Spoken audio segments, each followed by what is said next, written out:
One of the most common themes at the moment between some YouTubers and celebrities, I guess, is that they want to leave the country because of the state it's in. And I've been guilty of this. I've said it once or twice, I think. That's how easy it is to forget yourself. But I've come to my senses and I'm not going anywhere. Even Calvin Robinson, he's buggering off, isn't he? But there we go. People have their own reasons, I guess. And mine is people like Paul Durant here. Now, Paul Durant is a 78-year-old resident of Blackpool, and he has undertaken a hunger strike to protest against what he perceives as the decline of Britain. And the main two reasons are illegal migration, or the mass illegal migration, which is still going unchecked, and the reduction of winter fuel payments for pensioners. Now this guy, this pensioner, has worked all his life. He's prepared to sit down in public and do a hunger strike. And then there's people like me who are saying they're going to leave because they're fed up with it. I mean, it's embarrassing. I feel ashamed. I really do. Now, like I said, his primary concerns were mass illegal migration and the Keir Starmer taking away the winter fuel payments. Now, he believes the surge in illegal migrant crossings contributes to what he describes as broken Britain or even a third world country scenario. Plus the fact that people aren't allowed to address this through fear of imprisonment. He's also worried about the government's decision regarding the winter fuel payments, which he feels inadequately supports pensioners, and it does. There are some pensioners who are living on their arses right now. They are living hand to mouth and often go without meals because their pensions are so meagre. And when winter comes, they freeze to death. And for that to happen in Great Britain is just disgusting. It's embarrassing. It shouldn't be happening. And obviously Keir Starmer and his governments don't give a fig considering they're socialists.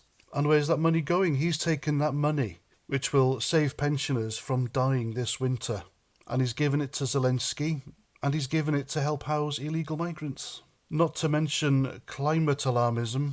I mean, the whole thing's a farce, and fair play to this guy. Obviously, I don't want him to die. You know, starving yourself isn't a good way to go.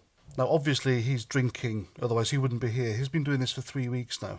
But it's telling, really, that no politician is addressing this man or give a monkeys about his concerns. And they are valid concerns, no doubt. In the wine bar in Parliament, they're calling him a far-right extremist under hushed breaths. But this is a dramatic form of protest, and it's against what Paul Durant sees as, well, all of us really, sees as a systematic failure in British governance. Not just regarding mass illegal migration, but the state of Britain's welfare system. I mean, Britain is on its knees. Our infrastructure is failing. We're not stopping thousands of illegal migrants crossing the channel every day. We are pumping billions of our tax money abroad to help fund climate alarmists. And there are people like Paul Durant here who've worked all their lives, who have paid into the system, expect a return, and they're not getting it. So if Paul Durant dies of hunger, then his blood is on Keir Starmer's hands. And there we go. So if you're in Blackpool and you know where this gentleman is, Paul Durant, go and say hello, give him your support. And even though what he is doing is noble, it really isn't worth killing himself over this government because they're not going to listen. And Paul, if you're listening, please don't die on my account. Yes, I know the country's gone to the dogs, but it won't be like this forever. And for the YouTubers who keep telling us that they're leaving, then think about this.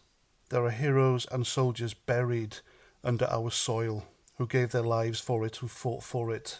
Are you really going to leave them so that their corpses are forgotten and built upon by governments, regimes and ideologies whose only goal is to subdue the British people?